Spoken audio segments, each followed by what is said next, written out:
Coach, we'll just get your thoughts on the matchup with Kentucky. Obviously not the result we wanted, but just kind of what your takeaways from the Kentucky game. Yeah, I was pleased with our performance. I thought from from a quality of play, I thought we did a good job of connecting passes and having ball in territory, which is important to us. And unfortunately, it didn't lead to enough chances. I think we got in some good areas, but just weren't quite good enough with that final pass or that final run. But I thought it was a promising performance. Ultimately, the game is won and lost in the box, and they were better in that area. I think they got in the box 3 or 4 times and made the most of their chances, and we didn't. But I don't think it was a lack of effort or a lack of quality at the end of the day. I just, it's a game that just didn't go our way. But I left feeling there optimistic about where we're at. Coach, talk about your team has some playmakers that can do this too, but when it's one player that's kind of doing damage and how you have to adjust to that and the challenges that brings. As in the Kentucky player Jordan Rhodes. Yeah.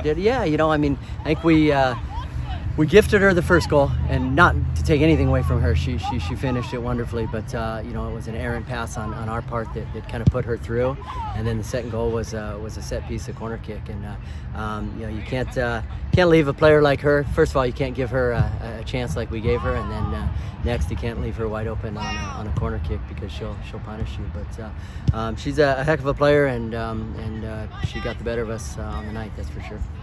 Good afternoon, Coach. It's October. You guys are inching closer to the SEC tournament. How are you feeling? Yeah, I feel good. Obviously, would love to be sitting on top of the league, but unfortunately, we've not gotten a couple of results that we needed. But I think we're in a good place. We're right in the middle of the pack. With a great opportunity ahead of us. Playing Auburn at home to pick up some more points. But I think we're in a good place right now. Coach, Auburn's always a tough one of the grittier games last season. How do you feel about where the rivalry's been with your team being successful the last few years and what they'll bring on Thursday? Yeah, the interesting thing about kind of any rivalry game like this, but specifically with us against Auburn, it doesn't matter who's on top of the league or who's on bottom or how good each team is any given year. I mean, it's always a battle. I think some of our some of our years where we've not maybe been, or we've been lower in the standings, we've been able to beat them or play them tough, and vice versa. So, kind of throw all that out the window. It doesn't really matter. That Iron Bowl is different, and I can promise you it's going to be a competitive game.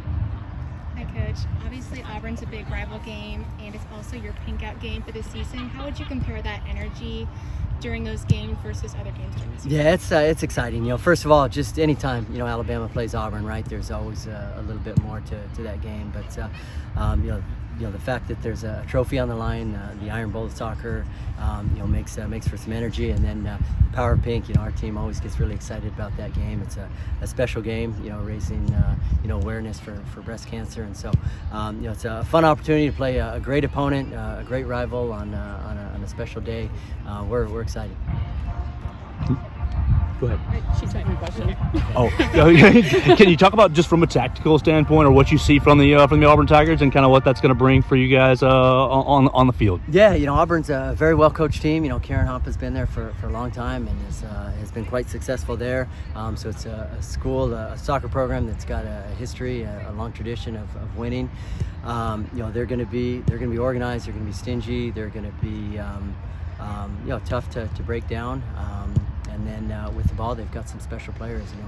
Anna Haddock is one of the top midfielders, in the conference, and she's a type of player that she can score, from just about anywhere on the field. We got to be careful about giving up set pieces in and around the goal. She's quite good there, but they've got a number of good players though. Aside from her, a goalkeeper that's quite good. It's going to be hard to beat, but it's going to be a tough game. But we're excited for the challenge. Talk about how the kind of rest period has helped you guys. No game this past Sunday, and a little bit of an off. I think it's great, to have these kind of single game weekends built in. So it's a chance for us to kind of rejuvenate, get our legs under us a little bit. I think for the most part we're pretty darn healthy. We suffered the majority of our injuries and players being out at the beginning of the season, which at the time I wasn't happy with, because it was hard to prepare for for preseason with low numbers. But now that we have everyone back, it's awesome that we've actually have training sessions where we've got 20 plus players, healthy players, and then game day selection. It makes it difficult for us to choose because we've got so many players available. How would you say the results of this game will impact the rest of the season? Gosh, I think from here on out, just about every game is big, right? You want to pick up points when you can, and especially a home game, against your biggest rival. I think it's an awesome opportunity to pick up 3 points and gain some momentum before we head into a very hostile environment when we go to Texas A&M over the weekend. So 3 points is massive for us, and that's what we'll be going for. All